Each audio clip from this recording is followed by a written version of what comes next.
Engaran metik buah pertiwi. Para ulama, para pejabat itu mohon kejelasan atas Indonesia ke depan akan seperti apa gitu loh. Tanpa itu pemimpin Nusantara itu bawang kotok sing madang wareng turu kewelen. Ngitung paweling kaki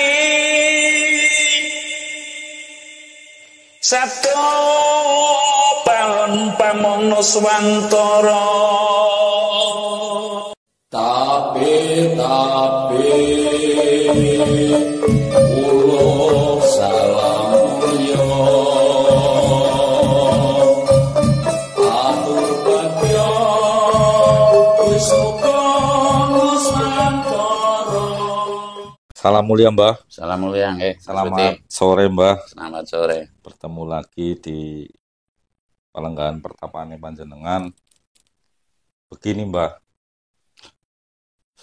Di akhir tahun 2024 kemarin, saya pernah bertanya ke Mbah tentang blunder dalam kepemimpinan yang dalam konten tersebut Mbah menjelaskan tentang cuplak puser. Nah, menurut Mbah itu akan seperti apa ke depannya Mbah dengan kebijakan pemerintah tersebut? Sebisane kula nggih Mas Uti. Nggih, Mbah. Wilayah jati nuhuni hajat leluhur Nusantara tapi uruk salam mulia. Pak Prabowo aslinya harus tahu ini. Wilayah jati nuhuni hajat leluhur Nusantara tapi uruk salam mulia. Itu kalau mau jadi pemimpin Nusantara. Lah sekarang secara sah lahir memimpin Indonesia, namun secara sah batin, sah menurut manusia belum tentu sah menurut alam lah, cara gampangnya seperti itu. Sehingga wilayah jati nuhuni hajat leluhur Nusantara itu terabaikan lah. Saya bicara di sini itu hajat leluhur Nusantara. Pak Prabowo adalah pemimpin Nusantara, semestinya tahu hajatnya leluhur Nusantara gitu loh. Ini sebelum saya merana ke pertanyaan ya, mohon maaf semaaf-maafnya. Saya itu ucapkan terima kasih juga ya kepada seluruh simpatisan saya yang tidak pada mau disebutkan namanya. Saya itu sudah bisa membuat Padepokan Sanggalangit lah, atau Songgolangit yang tepatnya. Karena dan ini sudah saya fungsikan mulai malam Kamis Kliwon, hari kelahiran saya. Saya sudah sehari ini ya, ada rujukan yang saya tidak konten, namun tentunya manakala ada petunjuk, saya juga tetap konten. Ini karena merupakan sebuah jejak digital. Setidaknya saya tidak hilang. Umpamanya, Slametane wong Jawa itu engaran metik buah pertiwi kalau nggak keliru. Nah, kalau saya itu nggak bikin konten, kan bisa jadi itu lupa lah. Inilah jejak digital. Saya akan mengulas sedikit bahwa kemarin tahun 2024 menjelang tahun 2025, Mas Budi itu sempat datang ke tempat saya dan lalu membuat konten di tepi siar ya, kalau nggak keliru. Saya itu membahas tahun nak asing dino pada tahun 2025 ini adalah Kemis Manis dan ada naas cuplak puser ya. Cuplak puser itu yang termaksud adalah keblunderan. Bisa jadi Pak Prabowo kalau nggak keliru itu nanti blunder, tidak bisa menyelesaikan salah satu programnya, karena programnya kan macam-macam banget nih, yang makan gratis, yang dan lain-lain. Sampai saya itu bingung mendengarnya gitu loh. Nah, padahal kalau menurut saya pemimpin Nusantara, menurut saya kalau sudah sesumbarnya seperti Pak Prabowo ya saya mengatakan sumbar mungkin kasar ya. Namun kalau sudah suaranya menggelegar lah seperti Pak Prabowo, manakala masih ada satu saja orang telanjang di tepi jalan, niscaya itu jangan engkau mengaku pemimpin Nusantara. Sebab apa? Memakmurkan Indonesia itu saking mudahnya kok. Tepi jalan tanami buah-buahan semua, taruhlah. Sehingga tidak ada orang yang kepingin buah di kota, lalu manakala tidak punya uang nggak bisa makan. Umpamanya seperti itu. Per 25 km atau per 20 km dibikin transit pos musafir umpamanya, yang langgeng kayak Pak Harto dulu kan KUD itu tanahnya dari pemerintah lalu dibangun untuk pos musafir. Di situ ada isi ulang gratis umpamanya air. Itu kan saking mudahnya untuk anggaran itu, nggak usah pembangunan yang muluk-muluk lah. Nyatanya Untuk saat ini yang saya tahu tidaklah itu Pak Jokowi, tidaklah itu Pak Prabowo, tidaklah itu SBY, kencing saja di Indonesia itu harus bayar gitu loh. Ini fakta yang berbicara, nggak usah muluk-muluk. Kok mau mensejahterakan seperti apa begitu loh. Nah, saya akan menyampaikan karena saya juga gregetan ya. Nah, Pak Prabowo itu tentu mengalami blunder. Ini yang saya sebut cuplak pusar. Kalau nggak keliru itu blunder. Jadi jeruk makan jeruk, Mas Budi. Ya, ketika yang dihadapi itu mohon maaf, orang yang baik kepadanya tempo dulu. Ya, ada coupling pagar laut ini terutama ini. Pagar laut ini ada hak guna pakai, ada yang menyatakan sudah sertifikat lah. Namun kalau Pak Prabowo itu tahu pakem kejawen seperti bapak mertuanya tempo dulu, itu tentunya akan mohon maaf ya, dengan persyaratan tertentu.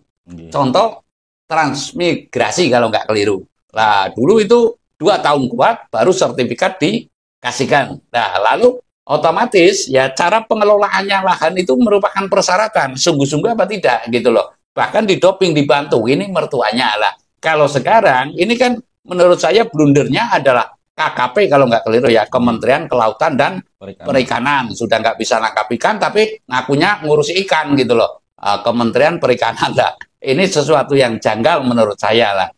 Sesuatu yang janggal. Lalu di satu sisi ada yang kekuasaan teritorial Angkatan Laut umpamanya. Nah ini kan sebuah bentrokan. Umpamanya ada KPK, ada Tipikor, ada BPK, ada lalu dan lain-lain. Ini kan menurut saya salah satunya cabut saja menurut saya. Dan saya pernah membuat konten juga, tidak mungkin korupsi itu akan bisa dihapus. Karena apa? Selagi manusia belum menjelaskan kepentingan hidup di muka bumi ini, menurut saya masih sangat banyak pejabat yang tidak tahu kepentingan hidup di muka bumi ini. Ya, pejabat maupun rakyat jelas lah ya, banyak.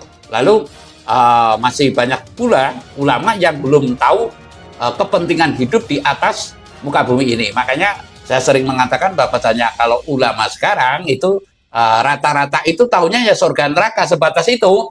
Ya, tidak tahu kepentingan hidup di muka bumi ini untuk apa dan lalu bagaimana. Dianggapnya ya berdoanya paling meminta gitu loh. Meminta lah kalau Jawa, para ulama, para pejabat itu mohon kejelasan. Maneges kan beda. Mohon kejelasan atas Indonesia ke depan akan seperti apa. Lalu maneges pula garis titis pepestening urip kita, ya garis titis pepestening hidup kita itu untuk apa di muka bumi inilah. Tentunya tidak ambyar kalau istilah Deddy Kempot ya, tidak ambyar dalam melakoni inilah.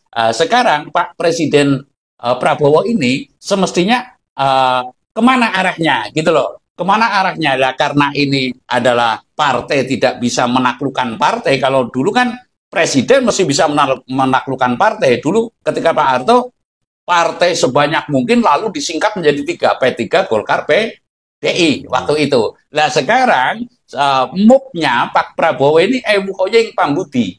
Ewu Hoying Pambudi itu ya Ibu Koyeng Pak Putih, artinya ewoh. Tidak mungkin Pak Prabowo itu akan setegas itu dalam menangani, mohon maaf, pagar laut. Ya, karena pagar laut ini menurut kami adalah bukti di antara cuplak pusar yang semestinya Pak Prabowo itu mengantisipasi agar dalam menjabatnya itu tidak cuplak pusar, tidak blunder dalam kepemimpinannya. Ini lingkaran bukan lingkaran setan ya, mungkin lingkaran pejabat gitu. Kalau nanti saya mengatakan lingkaran setan, ada yang nggak terima kan, karena pejabat kan harus dipuji-puji. Kalau nggak dipuji kan sekarang nggak mau ya. Ini lingkaran setan pejabat, umpamanya saya ngomong seperti itu, tentu ada yang nggak terima ya kan. Nah, tapi ini adalah lingkaran pejabat yang membuat blunder di situ. Nah, ketika kebijakannya umpamanya ini, begitu dikejar, ini adalah backingannya ini, ini adalah backingannya ini. Karena apa? Semua belum tahu arah hidup yang sungguhnya, tujuan hidup yang sesungguhnya lah. Semua pejabat rata-rata, bahkan semua ulama sekarang, ya rata-rata itu membawa keinginan bukan membawa tujuan. Ya, berbeda antara manusia membawa keinginan dan membawa tujuan. Jadi cuplak pusar ini, Mas Budi, yang saya pahami adalah keblunderan. Blunder itu ya melingkar-lingkar kayak obat nyamuk gitu loh.